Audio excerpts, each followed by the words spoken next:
Episode 20, R2P Origins, here we go. So today we're going to talk a little bit about what it's like to be entrepreneurial and create entrepreneurial framework within this entrepreneurial umbrella. So if you look at Rehab to Perform, obviously there was an entrepreneur, myself, that had an idea, had a vision, wanted to create something.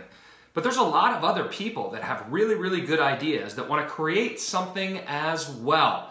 And maybe they don't want to do the craziness that I went through for the first 2 years of getting R2P started.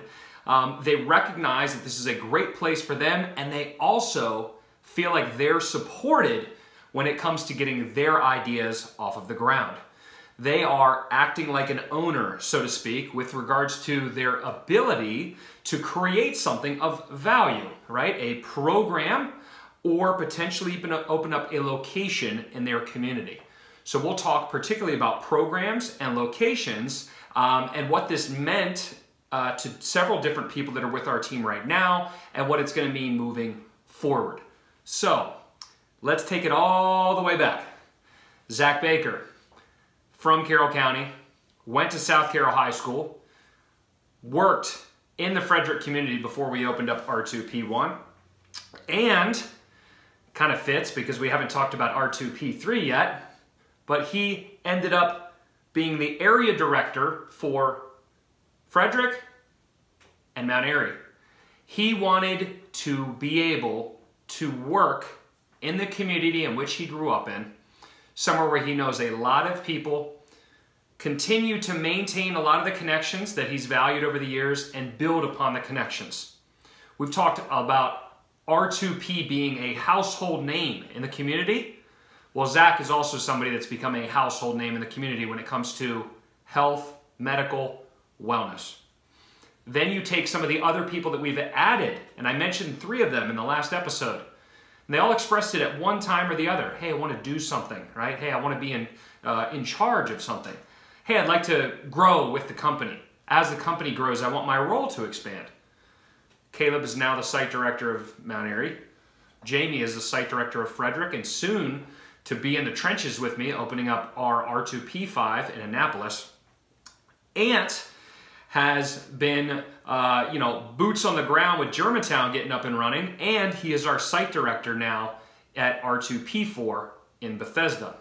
So those are various locations, people wanting to be a part of the community, wanting to work for a community-facing business and be impactful in the world that they live in.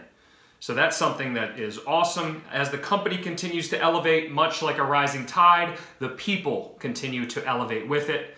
Then we've added a wide variety of different programs, whether or not it's concussion with Paula, and that was part of the conversation when we were going through the relationship building process before she jumped on ship with us, was, hey, do you want to head a program? Do you want to run something and be the face of it?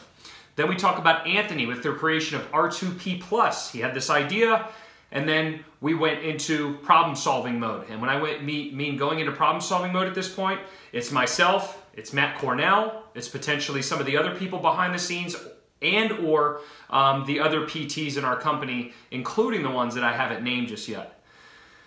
Golf, Tim Bufolco, Kelly Yates, got that program up and running. It was a really challenging year to make an impact there, but we feel like we have relationships and we're optimistic about what's to come. We have other things that will continue to be added as the years go on, and really I should say over these next few months go on, and it's largely related to making sure that we create an environment where people feel empowered to take control of their career. People have laughed at me at times, but I will say that I want R2P to be the best record label. We're going to have artists in which we help cultivate, right? And we help put them in a position where they continue to grow, develop, and they have their own things that is company supported, right? That artist, so to speak. And it is our job to make sure that we stay ahead of conversations so that we continue to build out a career in which this is a long-term place for them to be. And that framework, that entrepreneurial framework that I mentioned in the beginning, is something that's just running. It's conversations that we have regularly, whether or not it's mid-year, end of the year. It's this open door policy where people know that they can just pop in, present an idea, and see what we can come up with. But I am rarely of the mindset of no. I'm more of the mindset of, okay, how and when?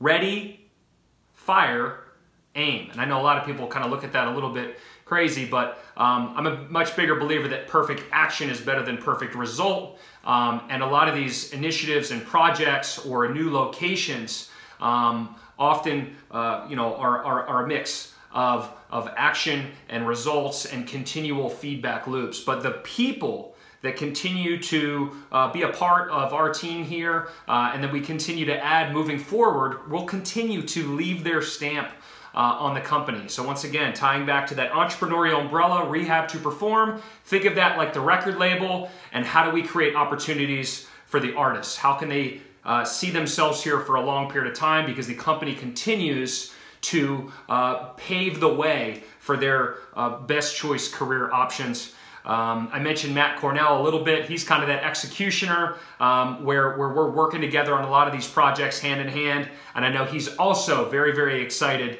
to have R2P5 come to the community in which he lives in. So I definitely don't want to miss the big fella when it comes to talking to people about what they value and what they want to see in their career. And I keep saying career because when people find a job in a profession, that's one thing. But when people talk about career, there's a certain longevity associated with it. I think there's a certain fulfillment and really having that autonomy to continue to reinvent or mold or evolve as the years go on is something that a lot of people value in a company of the future. So if you have any questions about what we just talked about in this episode, don't hesitate to reach out. But thanks for tuning in to episode 20, and stay tuned for episode 21.